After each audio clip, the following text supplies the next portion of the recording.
Good evening everyone, welcome to pre-fight podcast for UFC Fight Night, Curtis Blaydes versus Chris Daukus.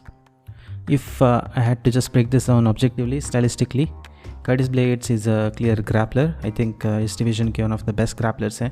उन्होंने काफ़ी लोगों को अपने grappling से हराया है, like Alexander Volkov, JDS, Shamil Abdurakhimov, Alistair Overeem, Mark Hunt, Oleinik, so on.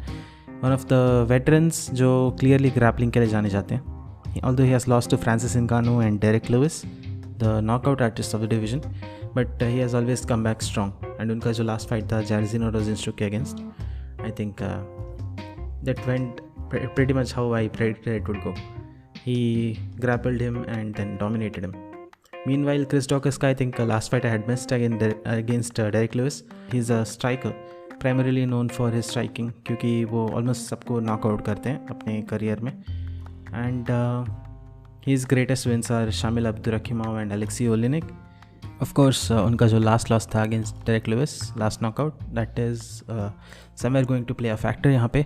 Also मुझे लगता है कि Chris Daukus in general is not ready for this level of competition right now. उनको थोड़ा और contenders के साथ fight करवाना चाहिए था.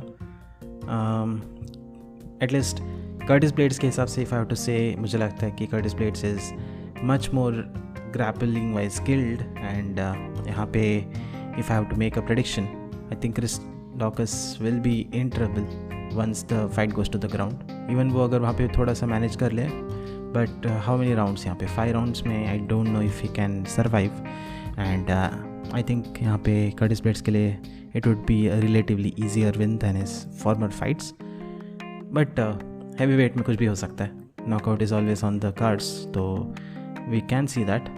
मुझे लगता है fight won't go 5 rounds most probably. या तो early finish या तो knockout. यही दोनों में से कुछ होने वाला है. So watch out for this fun fight.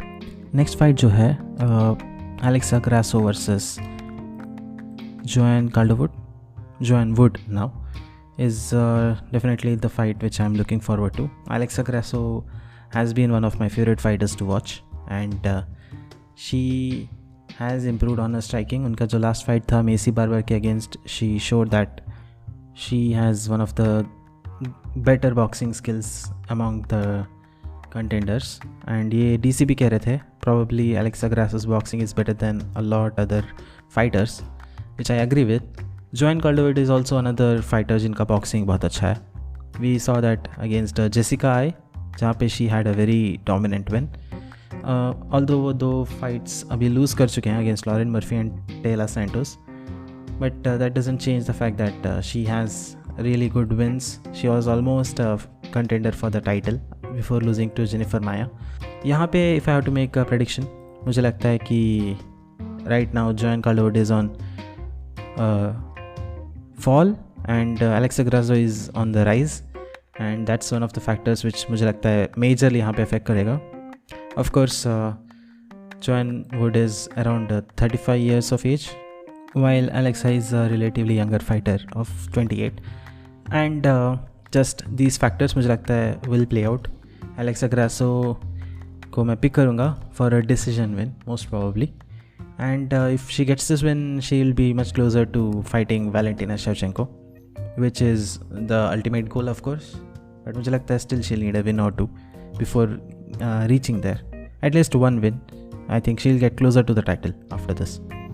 इसके अलावा we have Matt Brown versus Bryan Barbarena. Bryan Barbarena is a savage. उनका Vicente Luque वाला fight देख लीजिए. He is always up for game. And Matt Brown is also of that same kind. However, वो थोड़ा relatively older है अभी, 41 years of age. And I think यहाँ पे Bryan Barbarena would be a favorable fighter to win. Just because of that, as well as him having a great chin. तो it will be a brawl and I think he will survive that. इसके अलावा the main attraction of the fight card मुझे लगता है is Kaikara France versus Askarov. Askarov का बहुत famous draw है against the former champ Brandon Moreno, जिसके बाद everyone was saying कि he should have had one of the rematches against Brandon Moreno, but वो हुआ नहीं अब तक. Probably अगर वो Kaikara France को हरा दे तो he can get it. But Kaikara France also got a really nice win against Cody Garbrandt. He knocked him out. So he's on a really good high. And I think यहाँ पे it will be interesting to see another striker versus grappler type of condition, but ये flyweight है तो anything can happen, anyone can grapple, anyone can strike, and it will be a chaotic fun fight. Definitely recommend कि ये वाला fight देखिए. Ilir Latifi versus Aleksei Oleinik भी है. Neil Magny is also fighting Max Griffin. All great fights. Tune in for this card. Actually थोड़ा जल्दी start होने वाला है. Around I think 1:30 ये प्रीलिम कार्ड चालू हो जाएगा और मेन कार्ड अराउंड 4:30 हो जाएगा. तो that's the major thing. Jennifer Maia versus Manon Fiorot भी है.